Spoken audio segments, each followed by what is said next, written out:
जय हिंद दोस्तों। हम आप लोगों के लिए लेकर आए हैं चैप्टर बाई जितने भी क्वेश्चन हैं, जितने इम्पोर्टेंट क्वेश्चन हैं, जितने ऑब्जेक्टिव क्वेश्चन सब लेकर आए हैं दोस्तों आप लोगों के लिए। चैप्टर बाई चैप्टर हम आप लोगों के लिए जितने इम्पोर्टेंट क्वेश्चन हैं सब लेकर आए हैं। क्या है, क्लास 10th का इतिहास है। क्लास 10th का इतिहास चैप्टर बाई चैप्टर ऑब्जेक्टिव हम लेकर आए हैं।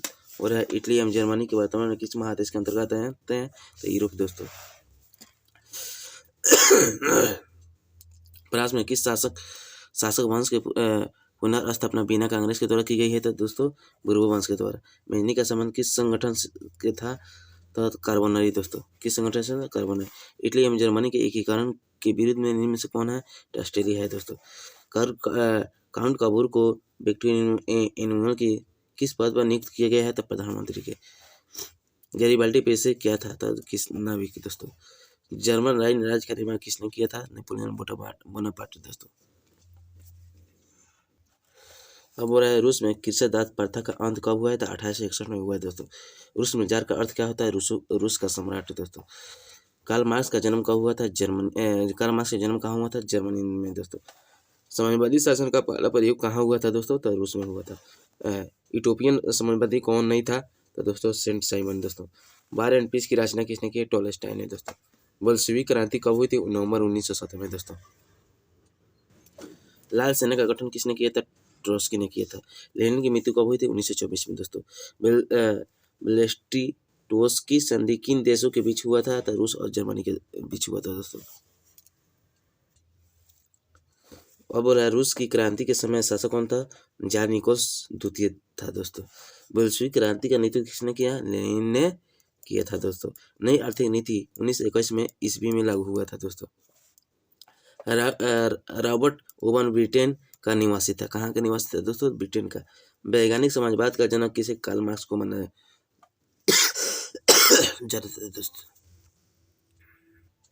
अब हिंद हिंद चीन क्षेत्र में कौन से देश आते हैं दोस्तों? तो Cambodia, Vietnam, Laos. Cambodia, Vietnam, Laos आते हैं दोस्तों। अंकोर वाट का मंदिर कहाँ स्थित है? तो कंबोडिया में दोस्तों। हिंद चीन में पहुंचने वाले प्रथम व्यापारी कौन है? तो पुर्तगाली है दोस्तों। हिंद चीन में बसने वाले फ्रांसीसी क्या कहलाते हैं दोस्तों? कोलोन कहलाते हैं दोस्तों। नरोत्तम सिन्हानुक कहाँ के शासक है दोस्तों? कंबोडिया के शासक है दोस्तों। The history of the Laos Vietnam किसने लिखा है? तो फान बोई चाव ने लिखा है दोस्तों। मार्च 1946 में फ्रांस और वियतनाम के बीच होने वाला समझौतों को किस नाम से जाना जाता है?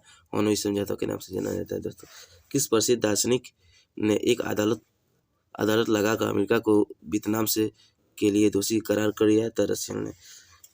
हिंद चीनी क्षेत्र में अंतिम युद्ध समाप्त के समय अमेरिका राष्ट्रपति कौन था? तो निक्सन था दोस्तों। हुआ आंदोलन की किस प्रकृति का था? क्रांतिकारी धार्मिक था दोस्तों। 12वीं शताब्दी में राज सूर्यवर्मन द्वितीय ने अंकोर वाट का मंदिर का निर्माण करवाया था। जेनेवा समझौता पूरे वियतनाम को 2 हिस्सों में बांट दिया दोस्तों। हिंद चिनमिन का दूसरा नाम का न्युगन आई कोक था। दिएन वियन कू युद्ध में फ्रांसीसी पूरी तरह से हार गए। अनामी दल का संस्थापक कौन है? तो जॉन ग्वियन आई था दोस्तों। अब रहे गदर पार्टी की स्थापना किसने और कब की थी? तो लाल हरदयाल 1913 में की थी। जलियांवाला बाग का हत्याकांड किस तिथि को हुआ है? तो 13 अप्रैल 1919 को हुआ था। लखनऊ समझौता किस वर्ष हुआ था? 1916 में हुआ था दोस्तों। असहयोग आंदोलन का प्रस्ताव कांग्रेस के किस अधिनियम में पारित हुआ है? तो सितंबर 1920 कोलकाता में हुआ है। भारत में खिलाफ आंदोलन कब और किस देश के शासक के समर्थन में शुरू हुआ है? तो 1920 तुर्की के। सविनय अवज्ञा आंदोलन कब और किस यात्रा से शुरू हुआ है दोस्तों? तो 1930 दांडी में। पूर्ण स्वराज की मांग का प्रस्ताव कांग्रेस के किस वर्ष अधिनियम में पारित हुआ? तो 1929 में लाहौर में। राष्ट्रीय स्वयंसेवक संघ की स्थापना कब और किसने की थी? तो 1925 में केवी हेडगेवार। वल्लभ भाई पटेल को सरदार की उपाधि किस किसान आंदोलन के दौरान दी गई? तो बारदोली किसान। रामपा विद्रोह कब हुआ है? तो 1916 में दोस्तों हुआ। स्पेनिश जेनी का आविष्कार कब हुआ? 1970 में हुआ दोस्तों। सेफ्टी लैंप का आविष्कार किसने किया है? तो हेम्फ्री डेवी ने किया है दोस्तों। बॉम्बे में सर्वप्रथम सूती कपड़ों के मिल की स्थापना कब हुई? तो 1851 में हुई थी। 1917 ईस्वी में भारत पहली जूट मिल किस शहर में स्थापित किया? तो कोलकाता में दोस्तों। भारत में कोयला उद्योग का प्रारंभ कब हुआ? तो 1914 में दोस्तों। जमशेद जी टाटा ने Tata iron and steel company की स्थापना कब हुई थी? 1907 में दोस्तों। भारत में Tata hydro electric power station की स्थापना कब हुई थी? तो 1910 में हुई थी दोस्तों। इंग्लैंड में सभी स्त्रियों एवं पुरुषों की व्यस्त मताधिकार कर प्राप्त हुए 1918 में हुआ दोस्तों।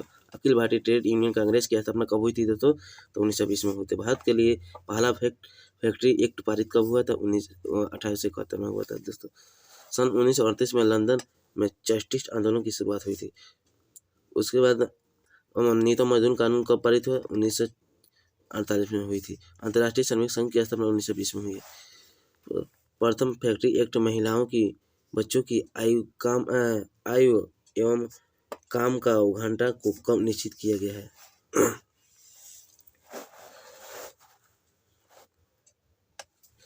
समांतरी व्यवस्था से हटकर किस प्रकार की शहरी व्यवस्था बढ़ती है? प्रगतिशील प्रवृत्ति का। शहर को आधुनिक व्यक्ति का किस प्रकार का क्षेत्र माना जाता है? तो प्रभाव क्षेत्र का। अस्थायी कृषि के अभाव से कैसा जमाव संभव हुआ है? तो संपत्ति का दोस्तों। एक प्रतियोगिता एवं उद्यमी प्रवृत्ति से प्रेरित जिस प्रकार अर्थव्यवस्था लागू की गई है तो मुद्रा प्रधान अर्थव्यवस्था। आधुनिक काल में औद्योगिकरण के किस स्वरूप को गहन के रूप में प्रभावित किया गया? शहरीकरण दोस्तों। जनसंख्या का घनत्व सबसे अधिक कहाँ होता है? तो महानगर में होता है। 1810 1880 ईस्वी तक लंदन की आबादी 10 लाख से बढ़कर कितना हो गई? 40 लाख दोस्तों। कितना हो गई है? 40 लाख दोस्तों। 40 लाख इंसान। लंदन में अनिवार्य प्राथमिक शिक्षा कब लागू हुई थी? तो 1870 में होते। कौन सा सामाजिक बुद्धिजीवी के लिए उभर कर आया तो मध्य वर्ग। पूंजीवादी वर्ग के द्वारा किस वर्ग का शोषण हुआ? तो सभी वर्गों का। प्राचीन काल में किस स्थल मार्ग से एशिया एवं यूरोप का व्यापार होता है? तो रेशम मार्ग से। पहला विश्व व्यापार के रूप में कौन सा शहर उभर कर आया था? अलेक्जेंड्रिया आया था दोस्तों। आधुनिक युग में अर्थव्यवस्था के क्षेत्र में होने वाला सबसे बड़ी क्रांति कौन थी? तो औद्योगिक क्रांति।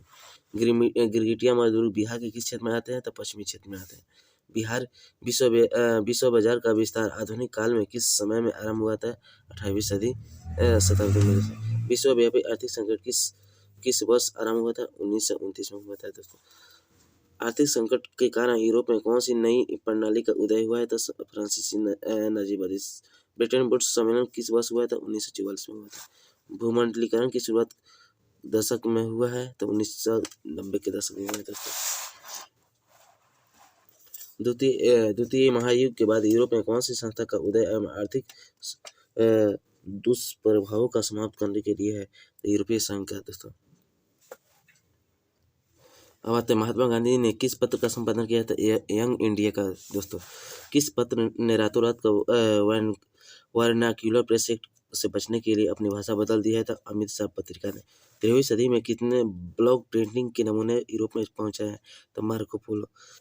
गुटेनबर्ग का जन्म किस देश में हुआ? तो जर्मनी में हुआ है दोस्तों। गुटेनबर्ग ने सर्वप्रथम किस पुस्तक की छपाई की? तो बाइबिल की। इंग्लैंड में मुद्रण कला को पहुंचाने वाला कौन था? तो कैक्टस। किसने कहा था मुद्रण ईश्वर की दी हुई महानता देन है, सबसे बड़ा तोहफा? तो मार्टिन लूथर। रूसों का दार्शनिक कौन था? तो दोस्तों फ्रांस था। विश्व में सर्वप्रथम मुद्रण की शुरुआत कब हुई थी? शुरुआत कहाँ हुई थी? तो चीन में। किस देश के सिविल सेवा परीक्षा ने मुद्रित पुस्तकों की मांग बढ़ाई है दोस्तों? तो चीन ने दोस्तों। इसलिए आप लोग देखिए दोस्तों, इम्पोर्टेंट क्वेश्चन वो होता है जो आपको कहने का मतलब हमारा ये है 80-90% क्वेश्चन इस क्वेश्चन ना होता है जो इससे देता है, यानी जो किताब जो ऑब्जेक्टिव क्वेश्चन लिखा हुआ है ना उससे देता है। 10% किताब के चैप्टर के अंदर से देता है। इसलिए सबसे ज़्यादा आप लोग कौन याद करें? इसको याद करें ताकि आपको बेहतर स्कोर कर सकते हैं आप लोग दोस्तों। समझे दोस्तों? तो इसलिए आप लोग सबसे पहले इसको याद कर लीजिए, उसके बाद चैप्टर बाई चैप्टर आप पढ़ें तो उससे आपको 10% पकड़ाइएगा। सबसे पहले इसको आप याद कर जाइए। साफा ना होता है जितना ऑब्जेक्टिव दिया है वो सब ऑब्जेक्टिव आप लोग याद कर जाइए दोस्तों।